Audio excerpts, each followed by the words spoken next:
సుదర్శన్ గారు మొన్న ఈవెంట్ లో వంశీ గారు గెస్ట్ ద బిజినెస్ అని పెట్టారు కదా, అవి ఏమొచ్చాయో చూద్దామా? చూద్దాం. స్పర్మ్ డొనేషన్ బిజినెస్, గోటీల బిజినెస్, పెద్ద meme. అది ఈయన కాదు. కాల్ బాయ్ సప్లయర్స్ అంటే అది సెల్ఫ్ కాదులే. Septic tank cleaning, septic tank ఎవరైనా సూట్ వేసుకొని పోతారా? అగరబత్తులు వ్యాపారం, పాపం చాలా కష్టపడ్డారు కానీ ఇది దీంట్లో నరేష్ గారి బిజినెస్ కాదు. అంతిమ యాత్ర వ్యాన్, నాకు అర్థం కాదు, ఇంత టాలెంటెడ్ గా ఉన్నారు ఏంటి ఎవరు?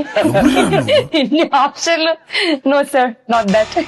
పాత సామాన్లు స్క్రాప్ బిజినెస్, మరి నరేష్ గారు పాత సామాన్లు అప్పుడు నేను చూడలేనండి. లేదు.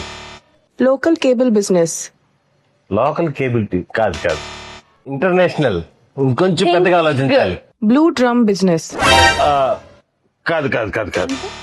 ఈ మధ్య పెళ్లి చేసుకున్న తర్వాత హస్బెండ్ మీద లవ్ ఎక్కువైపోయి అని ముందు తీసుకెళ్లి చంపేస్తున్నారు కదా, లేదండి. అక్కడ బ్లూ డ్రమ్ములు సప్లై చేసే బిజినెస్. వీళ్ళ క్రియేటివిటీ మామూలుగా లేదా? ఫ్యామిలీ బిజినెస్ అండి ఇది. Family business. Too many guesses, but ఒక్కటి కూడా కరెక్ట్ గా లేదు. ఇంకా కొంచెం క్రియేటివ్ గా ఆలోచించండి. అవును, కానీ ఈ బిజినెస్ ఏంటనేది మనందరికి తెలుసు. ఇంకొంచెం ఎక్కువ ఆలోచిస్తే మాత్రం ఖచ్చితంగా కనిపెట్టేస్తారు మీరు. పొరపాటున మీరు కనిపెట్టలేకపోతే మాత్రం ఈ నెల 20వ తారీఖు సినిమా రిలీజ్ అవుతుంది. ఖచ్చితంగా మీరు అందరు థియేటర్కి వచ్చి తెలుసుకొని షాక్ అవ్వండి, షేక్ అవ్వండి, అవాక్ అవ్వండి.